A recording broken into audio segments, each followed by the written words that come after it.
My cooking journey, why I won't prepare meals for in-laws. Hello, I'm Truly, and welcome to my channel. For more stories, be sure to like, subscribe, and turn on notifications. I hung up the phone and smiled, eager to share our first family dinner together since little Christian was born. Kirk helped me prepare the house, tidying up and double-checking our spare room was ready for his parents' arrival. As evening rolled around, I busied myself in the kitchen, the savory aroma of chicken and fresh herbs wafting from the pot. Christian gurgled happily in his baby seat, watching me with bright eyes. My heart swelled with a mother's love and pride. I couldn't wait to show him off to Grandma Katie and Grandpa John. The doorbell rang and Kirk ushered in his parents, Jaden and Wade trailing behind them. Hugs and kisses were exchanged all around as I peeked out from the kitchen with a warm smile. "Something smells delicious," Katie said, peering around the corner at my pot. "Is that your famous chicken and dumplings?" "You know it," I replied jovially. "I know how much you love it, so I thought it would be the perfect welcome meal." "How thoughtful of you, dear," she said, patting my arm. "I'll go freshen up and then I can't wait to try some." As the family hovered in the living room, I finished plating the steaming bowls and called everyone to the table. They settled in, Jaden and Wade giving each other elbow jabs as they vied for the most dumplings. Katie took a bite and paused, her expression unreadable. I waited for her gratitude, but instead she slowly lowered her spoon and fixed me with a piercing stare. "Christina," she said in a strained voice, "I thought I asked you to make the soup from last time?" I blinked in surprise. "Oh, I'm sorry, Katie. I thought you said you loved my chicken and dumplings." "No, I said you should make your delicious soup," she huffed, pushing her bowl away. "I just can't eat this." Grandpa John reached for the basket of bread. "Now, Katie, it's fine. We all have our preferences." "No, it's not fine," she snapped, drawing a startled whimper from Christian. "I go out of my way to travel all this way and I can't even get a decent meal." I felt my face flush, Kirk's hand finding mine under the table. Angry tears pricked my eyes, but I swallowed hard. "Katie, I'm so sorry. I didn't mean any offense. Let me see what else I have in the fridge and—" She held up a hand, her voice dripping with venom. "No, I don't want your pathetic excuses or your cooking. I think it's best if John and I just go to a hotel and eat out for the rest of our visit." "Mother, come on," Kirk said, but she was already standing, purse in hand. "This is the last time I subject myself to your wife's subpar hospitality," she declared to no one in particular. "I'm surprised you haven't driven her away with her lack of cooking skills at this point." The dining room fell silent, a vacuum of sound where lively chatter had been just moments before. I stood frozen by the table, a serving spoon still clutched in my hand, as the front door clicked shut. The metallic tang of indignation laced my mouth, far more bitter than the exquisite chicken and dumplings I had poured my heart into. Kirk, bless his earnest heart, was the first to break the spell. He pushed his own bowl, still half full, away from him with a soft scrape. "Mom? What was that?" he muttered, looking utterly bewildered. I turned to him, my gaze hard. "What was that, Kirk? It was your mother, demonstrating precisely what she thinks of my efforts, and yours by extension, since you're standing by her—" My voice was tight, each word a strained whisper. Grandpa John, who had remained seated, thoughtfully chewed a mouthful of dumpling. He looked up, his kind eyes meeting mine. "It's very good, Christina," he said, his voice quiet but firm. "Absolutely delicious." His small act of validation was a balm on a gaping wound, and I managed a weak, grateful smile. He was a good man, steady and true, unlike the whirlwind that had just departed. Christian, oblivious to the drama, let out a happy gurgle from his high chair, spitting a little pureed carrot onto his bib. I knelt down, forcing a smile for him, my hands trembling slightly as I wiped his chin. My baby boy, whose first glimpse of his grandparents had been this petty, bewildering display. It felt like a personal affront to him, too. Kirk pushed back his chair and came to my side, his hand resting tentatively on my shoulder. "Honey, I'm sorry. I don't know why she did that. She was just being mom." "Being mom?" I pulled away, standing up straight. "Being mom is teaching your children manners. Being mom is showing gratitude for a meal someone spent hours preparing. Being mom is not abandoning a family dinner to go to a fast food joint because your 9-year-old decided a tiny discoloration on a dumpling was an excuse to be rude. My voice rose with each accusation, the anger I'd tried to suppress bubbling to the surface. Kirk flinched. He knew I was right. We both knew Kathy had a history of subtle digs, of passive-aggressive moves that left you questioning your sanity. But this felt different. This felt like a direct public statement. A dismissal not just of my cooking, but of my role, my home, my family dinner table itself. "I'll call her," Kirk said, pulling out his phone. "I'll tell her to come back." "Don't," I snapped. "Let them go. Let them eat their greasy burgers. I don't want them here if this is how they're going to behave." The phone rang a few minutes later. It was Kathy. Kirk put it on speaker. "Hi, honey, just checking in." Her voice chirped, sounding unnervingly cheerful. "We're just about to order a Big Mac for Jaden. Wade's getting a quarter pounder, and Grandma Erica wants the fish sandwich. What are you two doing?" Kirk exchanged a look with me, then cleared his throat. "We're still here, Mom, eating dinner. The dinner Christina made." He emphasized Christina made with a pointed edge that was unusual for him. "Oh, right." Kathy sounded genuinely surprised, or perhaps feigning it. "Well, Jaden just really wasn't feeling the dumplings, you know how he is. And Erica just felt like something different." I bit back a furious retort. A tiny discoloration was not feeling the dumplings? And feeling like something different was a justification for walking out of someone's home-cooked meal? "Mom, that was really rude," Kirk said, his voice tight with controlled anger. A beat of silence. Then, Kathy's voice, laced with feigned hurt. "Rude? Kirk, I was just making sure my boys were fed. And Erica can eat whatever she wants. I don't know why you're getting so upset. It was just food. It's not like she spent all day on it." That was it. The casual dismissal of my effort, my time, my love. I snatched the phone from Kirk's hand. "It was rude, Kathy. It was incredibly impolite, and it was disrespectful to me and to Kirk and to this home. And yes, I did spend all day on it. And I won't have my efforts belittled and walked out on like that." Kathy's voice, usually so saccharine, hardened. "Well, excuse me, Christina. I was just trying to be a good mother. If you're going to be so sensitive about a little meal, maybe I should just plan our own food next time we visit. Honestly, the drama. We're coming to see Christian, not to be interrogated about our dinner choices." She hung up before I could respond. I stood there, the dead phone still in my hand, my chest heaving. Kirk put an arm around me. "She's impossible," he murmured. "I'm so sorry, babe." Grandpa John quietly finished his meal, then rose and cleared his plate. He patted my arm as he passed. "Don't let them spoil your excellent cooking, Christina. Some people just don't know a good thing when they have it." His words were a small comfort, but the sting remained. The silence that fell over our dining room table after Kathy, Grandma, and Wade returned with their greasy burger bags was thick enough to choke on. Kirk and I sat there, our plates of perfectly good chicken and dumplings growing cold, while they unwrapped their burgers, fries, and onion rings. The aroma of fast food, normally quite appealing, now felt like an insult, a pungent reminder of their blatant disrespect. They didn't even bother to take their food into the kitchen or another room. They just sat back down at our table, across from us, and ate as if nothing out of the ordinary had happened. Jaden, at least, had the decency to look slightly uncomfortable, picking at his burger wrapper, but Kathy and Grandma Erica chewed with an almost defiant air. I felt a hot flush creep up my neck. It wasn't just embarrassment anymore. It was a simmering anger, a feeling of utter dismissal.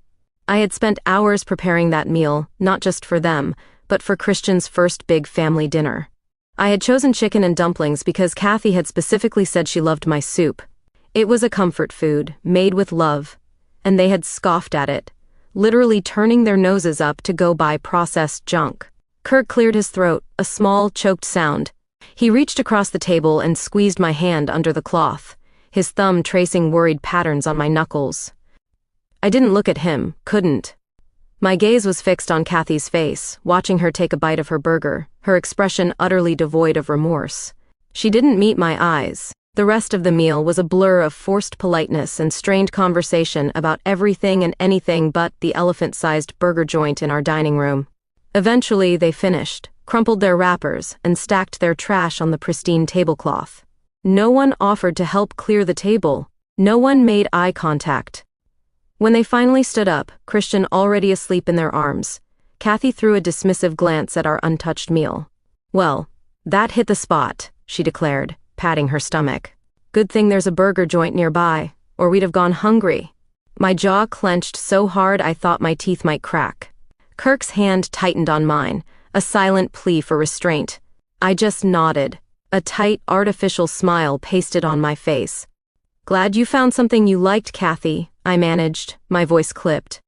They shuffled off to their respective rooms, leaving Kirk and me amidst the wreckage of our evening. The moment the bedroom doors clicked shut, my artificial smile crumbled. I slammed my fork down onto my plate, the clatter echoing in the sudden silence. "I can't believe that just happened," I whispered, my voice trembling with a mixture of hurt and fury. Kirk finally looked at me, his face etched with mortification. He pushed his own plate away. "Christina, I am so sorry. I don't even know what to say. That was beyond rude. It was appalling." He got up and came to my side of the table, pulling me into a tight embrace. I leaned into him, letting out a shaky breath. "Hours, Kirk. I spent hours chopping, simmering, rolling those dumplings. And she said she was starving. She said they'd love it." "I know, baby, I saw it. And the way Jaden acted, and Kathy encouraging him. It's just, I swear I don't understand it. It's not how I was raised." His apology, earnest and heartfelt, did soothe a part of my wounded pride. He truly seemed as appalled as I was. "You heard me," he continued, holding me at arm's length, looking into my eyes. "I will never ask you to cook for them again if you don't volunteer. That's a promise." I nodded, feeling a bitter relief. It was a promise I intended to hold him to. The words never again echoed in my mind. A quiet vow. The rest of their visit was, predictably, awkward. Kathy continued her subtle insults, mostly focused on food. She'd critique a brand of coffee I bought. "Oh, we only drink organic fair trade. This just tastes like dishwater." Or the type of bread. "Is this white bread? We usually stick to whole wheat for the kids." She'd offer unsolicited advice on everything from Christian's sleep schedule to the way I folded laundry. Grandma Erica chimed in with her agreement, and Wade and Jaden picked up on their mother's cues, becoming more brazen in their demands and dismissals. I tried to keep my distance, focusing on Christian, on Kirk, on anything that wasn't them. Meals became my biggest hurdle. I made simple things, like pasta or grilled cheese, things that required minimal effort and wouldn't feel like a personal affront if rejected. Even then, Kathy would usually find something to complain about or, more often, just prepare separate meals for herself and the boys, loudly proclaiming how much better her cooking was. "Jaden, come try Grandma's special sauce. It's much tastier than plain old tomato sauce, isn't it?" She'd coo, just loud enough for me to hear from the next room. Kirk noticed it all. He started making excuses for us to eat out more, or he'd cook himself, simple barbecue or takeout. It was a subtle shift, but it spoke volumes. Our home, usually filled with warmth and the comforting smells of home cooking, started to feel like a battleground, or at least a highly tense demilitarized zone.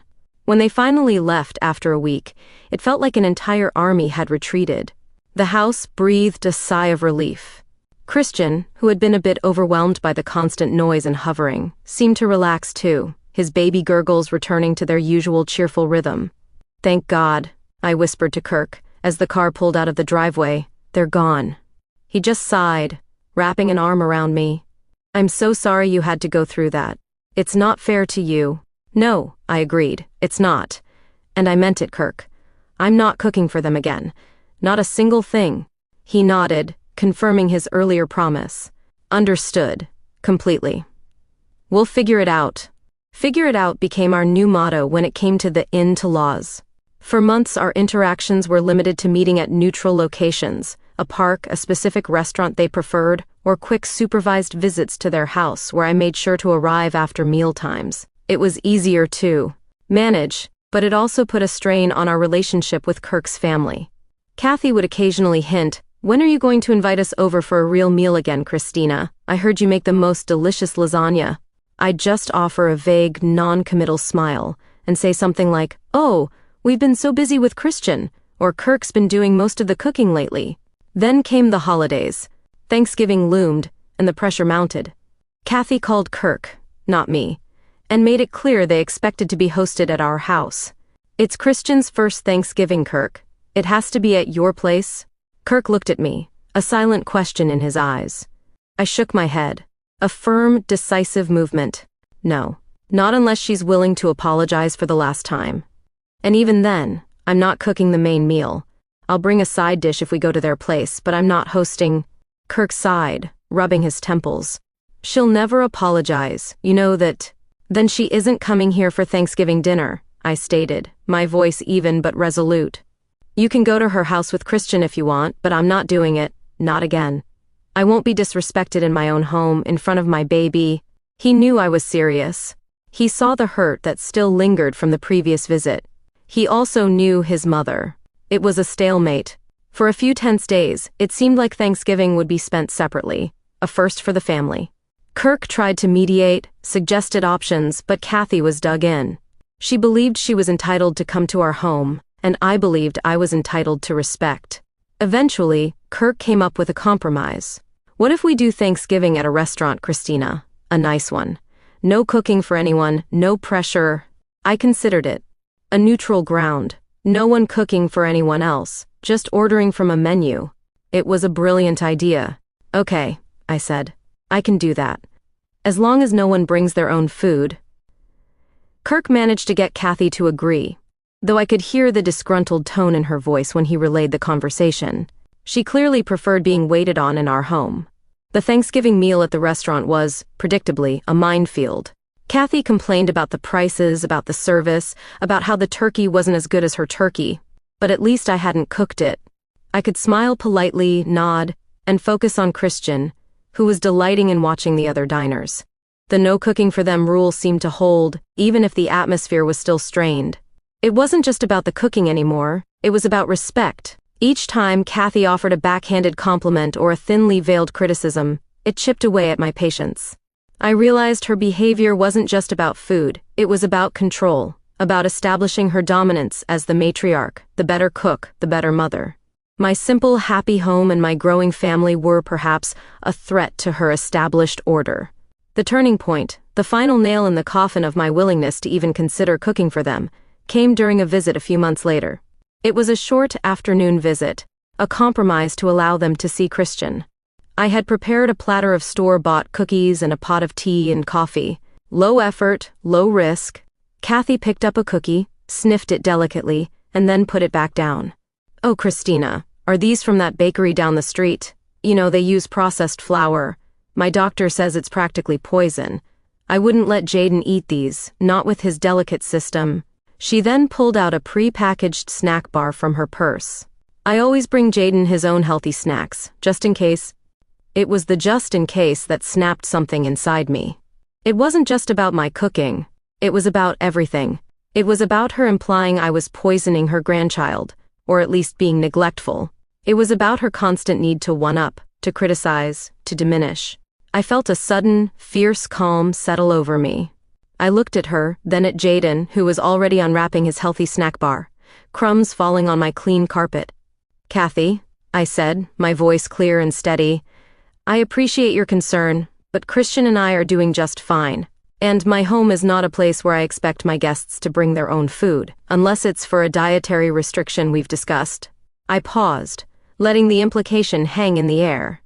From now on, when you visit, if you or the boys have specific dietary needs, please let us know in advance, and we will do our best to accommodate them. Otherwise, we provide what we have, and we expect it to be accepted respectfully. Kathy's jaw dropped. She looked at me as if I'd just spoken in tongues. Kirk, who had been holding Christian in the other room, walked in, sensing the shift in atmosphere. He saw the look on my face, the rigid set of Kathy's shoulders. Excuse me? Kathy finally managed, her voice sharp. Are you implying I'm rude? I'm simply stating my expectations for guests in my home, I replied, meeting her gaze evenly. And frankly, yes, the way you've treated my food, my hospitality, and my efforts on multiple occasions has been less than respectful. A stunned silence filled the room. Jaden stopped chewing his snack bar. Even Wade, engrossed in his phone, looked up. Kirk stepped forward, Christian still in his arms. He put a hand on my shoulder, a gesture that was both supportive and a subtle warning to keep my voice down. Mom, he said, his voice calm but firm. Christina's right. It's not right to bring your own food and criticize what's offered. It makes her feel bad, Kathy sputtered. But the dumplings, they were discolored, and the cookies, they're unhealthy. Her face was flushed, a mixture of anger and disbelief. She wasn't used to being challenged, especially not by me, the usually accommodating daughter-in-law. The dumplings were perfectly fine, Mom, Kirk said, his voice hardening slightly. And if you have concerns about Christian's health, you can talk to us directly, not critique the food in front of him. It was a long, tense afternoon. Kathy huffed and puffed, made a few more snide remarks, but the power dynamic had shifted. I had drawn a line and Kirk had stood with me, openly. They left early that day. The car pulling away wasn't just the relief of their departure, it was the quiet triumph of having finally spoken my truth. Later that evening, Kirk hugged me. I'm proud of you, he murmured. That took guts. I'm tired of being walked all over, I confessed, leaning my head on his shoulder. My home is our sanctuary, Kirk. I won't let anyone make me feel like I'm not good enough in it. From that day forward, the never again became a public, unspoken declaration. When Kathy would ask about dinner, I'd suggest a restaurant. If she asked what I was making, I'd say, "Oh, just something simple for Christian and Kirk." I never offered to cook for them again. I never brought a dish to their house. I politely but firmly declined any suggestions that I host a meal. The drama didn't cease completely. Kathy found new ways to exert her influence and express her disapproval, but it was always outside the realm of my kitchen and my cooking. And that, for me, was a victory. My peace of mind and the sanctity of our home was worth more than any strained attempt at familial harmony that cost me my self-respect. I would love Kirk's family, but on my terms, and I would certainly never again prepare a meal for my in-laws.